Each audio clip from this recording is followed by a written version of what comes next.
السلام عليكم.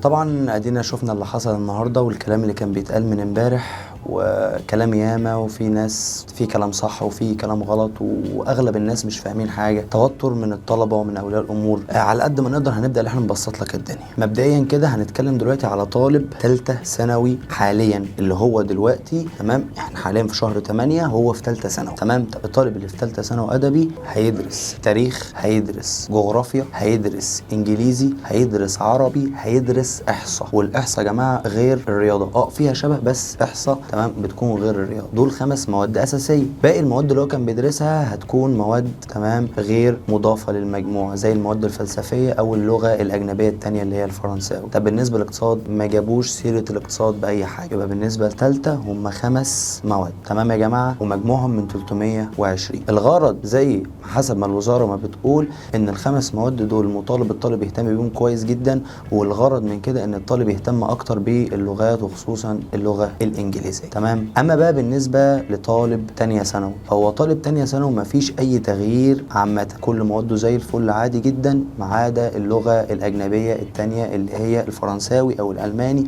دي هتكون ماده لا تضاف الى المجموع. لكن المواد الفلسفيه عادي جدا انت بتدرسها مع مدرسك او بتذاكرها عادي جدا وهتمتحن فيها وفيها درجات عادي جدا. يبقى الاختلاف بين تانية وتالتة تمام ان طالب تالتة زي ما قلنا مفيش فرنساوي ومواد فلسفيه، وطالب تانية مفيش عنده فرنساوي تمام. بالنسبه بقى الاولى كمواد التاريخ والجغرافيا، هو الطالب اتقول عليه تاريخ بس تمام يا جماعه. احنا بنتكلم من وجهه نظر الطلبه اللي بتسالنا بالنسبه لموادنا تمام، عليه تاريخ بس، مفيش السنه دي جغرافيا، يعني هيدخل الامتحان بتاريخ بس تمام. ده كده السنه دي بالنسبه الاولى او تانية او تالتة. طب بالنسبه بقى للسنه الجايه تمام، طالب اولى زي ما هو السنه دي عادي جدا، الطالب اللي في ثالثه عادي داخل اولى نفس الوضع. طب الطالب بقى اللي في اولى السنه دي وداخل السنه الجايه تانية، سواء ادبي او علمي، الطالب اللي هو في اولى السنه دي وداخل تانية السنه الجايه، سواء كان هو ادبي او كان علمي، فماده التاريخ ماده اساسيه.